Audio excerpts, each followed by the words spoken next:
Salut à tous! Après une longue absence, je suis de retour avec un sujet qui devrait faire plaisir aux fans de rétro gaming avec un pistolet qui permet de jouer à des classiques de Namco comme Time Crisis, mais sur des écrans modernes.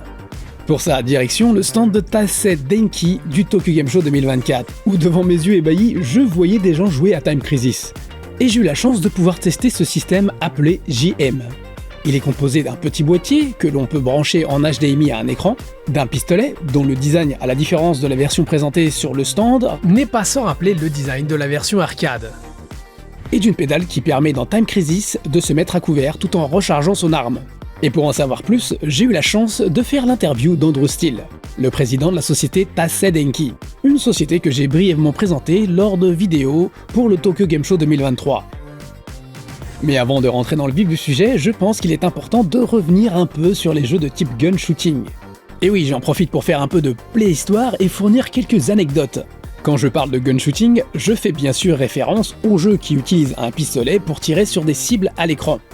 Une technologie qui, dès le début des années 70, a connu son succès au Japon avec la série des pistolets de Nintendo, les fameux Koseju, que l'on appellerait pistolets à rayons lumineux.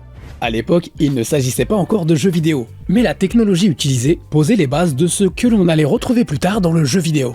Ces pistolets étaient équipés d'un capteur photoélectrique, et lorsque l'on appuyait sur la gâchette, un faisceau lumineux était émis. Si ce faisceau atteignait une cible, cela déclenchait une réaction. Une réaction souvent mécanique, comme un oiseau qui pivote et tombe, ou un cow-boy qui s'affale.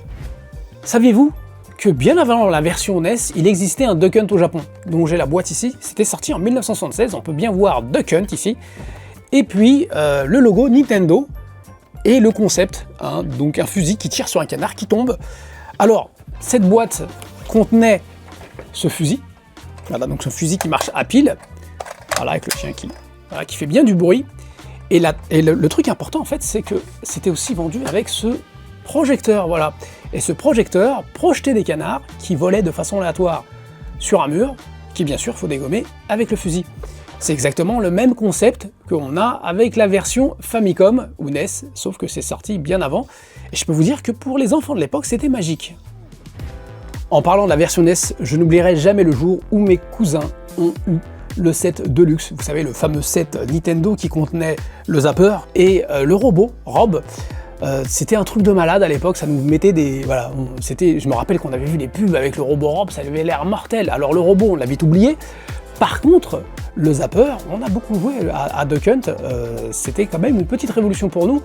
Alors je me souviens qu'on finissait par coller l'écran, coller le flingue à l'écran. Et je me souviens qu'en 87, sur Master System aussi, ils avaient sorti le Light Phaser. Voilà, je pense que ça s'appelait comme ça. D'ailleurs, un pistolet qui n'est pas sorti au Japon. J'ai pas souvenir du tout que ce pistolet est sorti au Japon. En revanche, au Japon, ils ont eu beaucoup plus tôt Duck Hunt. Duck Hunt, il est sorti en 84 au Japon.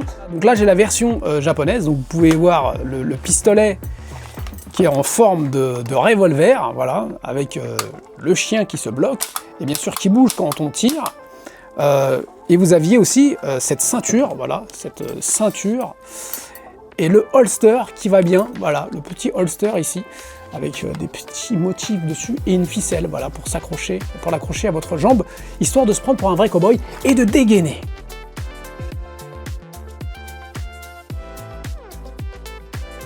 Si on s'amuse à comparer les deux versions, on a quand même une sacrée différence en termes de design. Là, on a un truc plus réaliste et là, on a un truc plus futuriste, j'allais dire. Et un peu comme la Famicom et la NES, la version Famicom est plus fine, plus petite, et le flingue pour la NES, il est plus balèze. Et je me souviens que ces premières versions, donc là, sont grises en fait. Donc les premiers modèles qui étaient sortis en France, ils étaient vendus avec un pistolet qui était gris.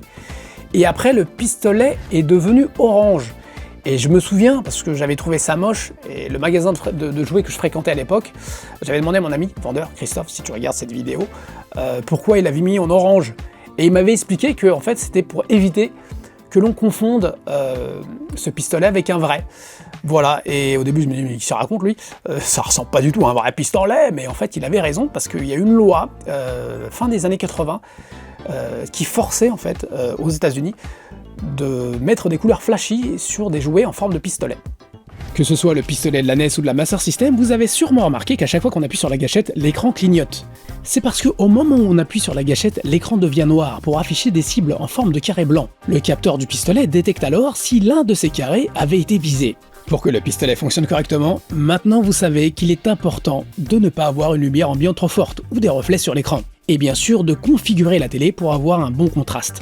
C'est aussi la raison pour laquelle cette technologie ne fonctionne qu'avec les écrans CRT. Je vous raconte pas la surprise que j'ai eue en 2000 lorsque j'ai voulu jouer à House of the Dead 2 sur un écran LCD, que je venais d'acheter. Alors j'étais tout content de ce petit écran que je pouvais brancher en VGA à ma Dreamcast. Au début je pensais que c'était mon flingue qui était défectueux. Pour vérifier, je l'ai branché à ma nouvelle télé Trinitron 100 Hz.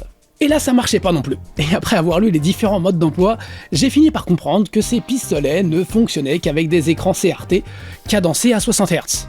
Et là je suis devenu tout blanc, car en 2000, je venais de m'installer dans un nouvel appartement au Japon, avec une nouvelle télé et un nouvel écran LCD, et je n'avais plus rien qui fonctionnait avec les pistolets.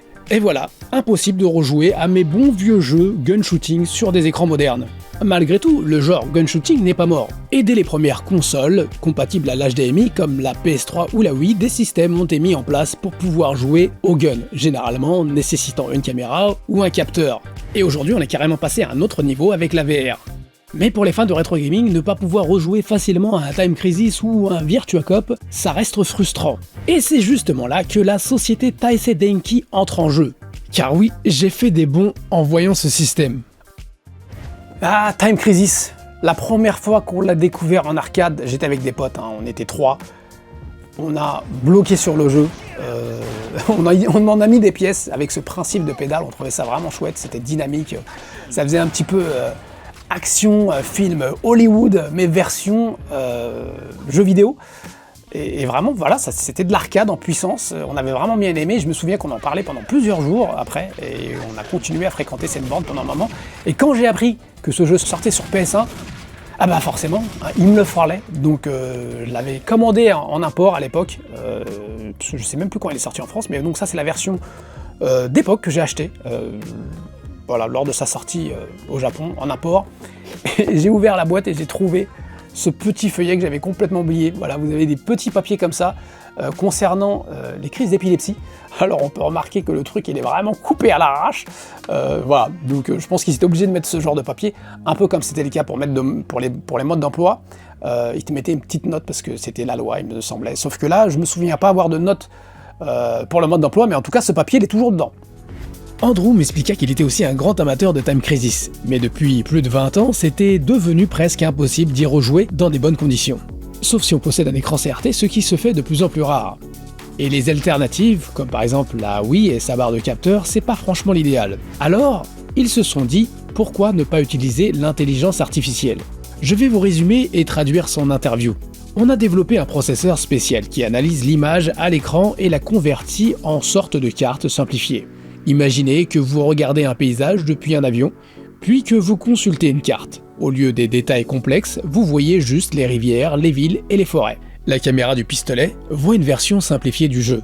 Cette caméra repère les cibles, les projectiles, l'orientation du pistolet. Du coup, que vous soyez devant, de côté ou même en tenant l'arme de façon décontractée, tout est pris en compte. Et surtout, aucun calibrage n'est nécessaire. Vous branchez, vous jouez. Aujourd'hui, il existe plein de moyens de jouer à des jeux de tir, mais ils demandent généralement des réglages. Et on voulait éviter ça. De plus, c'est un produit officiel. On a obtenu une licence officielle de Bandai Namco pour Time Crisis. L'appareil est une petite unité dédiée, utilisant une version de Time Crisis différente de la version PS1, et ce n'est pas non plus une ROM d'arcade, c'est une version optimisée pour ce matériel sans utiliser d'émulateur open source type MAM, car le système 22 n'est pas bien émulé, et juridiquement c'est risqué. Et ce qui rend ça possible, c'est notre modèle AI pré-entraîné. On a fait tourner Time Crisis des millions de fois sur une machine puissante, jusqu'à ce que chaque image, chaque situation soit analysée. Cela permet une détection précise avec peu de latence pour être proche au possible de la version arcade. Autre point important, on voulait que ce soit abordable. Donc si possible, faire le pack de base, donc le pistolet plus le boîtier Time Crisis à moins de 100$. Et pour environ 120$, ajouter en plus une pédale physique. On pense aussi aux fans nostalgiques. Et on est en discussion avec Bandai Namco pour proposer des objets collector comme des pins ou des plaques numérotées. Mais notre ambition ne s'arrête pas à Time Crisis, cette techno pourrait fonctionner avec d'autres jeux à condition d'entraîner le modèle. Notre objectif, c'est de remettre les pistolets dans le paysage des accessoires gaming, au même titre que les volants ou les sticks d'aviation. Et pourquoi ne pas utiliser ce système avec des FPS modernes? Par exemple, si quelqu'un veut jouer avec un pistolet à Call of Duty. On discute déjà avec plusieurs entreprises pour élargir la compatibilité. Au fond, avant tout, nous sommes une société technologique, avec notre propre usine, donc on est ouvert aux partenariats. Par exemple, si demain Sony nous appelle pour intégrer ce périphérique à une console, on fonce. Au final, c'est un super produit, et on pense sincèrement que les jeux de tir méritent de revenir sur le devant de la scène. Cette interview date d'il y a pratiquement un an et depuis le projet s'est concrétisé. 3 packs sont prévus pour novembre 2025. Le pack de base, contenant le pistolet, le boîtier à connecter à l'écran et Time Crisis. Il sera vendu à 13 200 yens, soit moins de 80 € et sous la barre des 100 $ comme promis. Un pack premium, un peu moins de 20 000 yens. Il inclut le pistolet, la pédale, un pins et 4 jeux.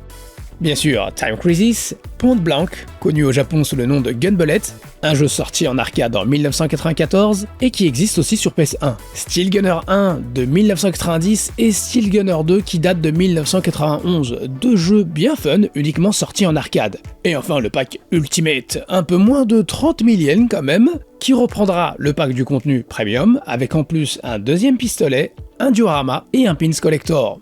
A noter, la couleur des pistolets diffère entre les versions japonaises et internationales. Mais maintenant, vous savez pourquoi. Si cela vous intéresse, il y a un Quick Starter dont la date limite de participation est le 25 août 2025, permettant d'obtenir en bonus un porte-clés. Je mets le lien dans la description de la vidéo. Pour revenir sur la liste des jeux disponibles, on constate que c'est la même que la borne Time Crisis One Up Arcade. Alors attention, je veux être clair, cette borne est sortie depuis un moment et elle n'utilise pas du tout le même système. En tout cas, ça fait plaisir de voir Steel Gunner 1 et 2. Deux jeux fun que j'aurais bien aimé voir débarquer sur PlayStation 1 à l'époque. Cela me rappelle Hound Owl. C'était un jeu sorti sur PS1 qui m'a fortement fait penser à Steel Gunner. C'est aussi un raid shooter que j'ai bien aimé. Honnêtement, à l'époque, je savais pas ce que c'était le jeu, je l'ai acheté juste pour sa jolie pochette, illustrée par Masamune Shirow, car j'étais un petit fan de Ghost in the Shell. Et j'ai pas été déçu. Malheureusement, ce jeu est sorti trop tôt pour être compatible au GunCon. Oui, ce jeu est sorti fin 95 et le GunCon c'est plus 97. En revanche, il est compatible avec la souris de la PS1. Parlons un peu de mes impressions sur ce pistolet. La version du Tokyo Game Show fonctionnait déjà bien. Honnêtement, pas des masses de latence. C'est pas comme s'il n'y en avait pas, il y en a un petit peu, mais rien qui gênait le gameplay. Car fondamentalement, les jeux avec des flingues, il y a toujours un peu plus de latence qu'une manette. En tout cas, le résultat est assez impressionnant pour une technologie basée sur une caméra. Comme Andrew l'expliquait, cette technologie a un vrai potentiel pour relancer le genre du gun shooting, et ça fait plaisir à voir.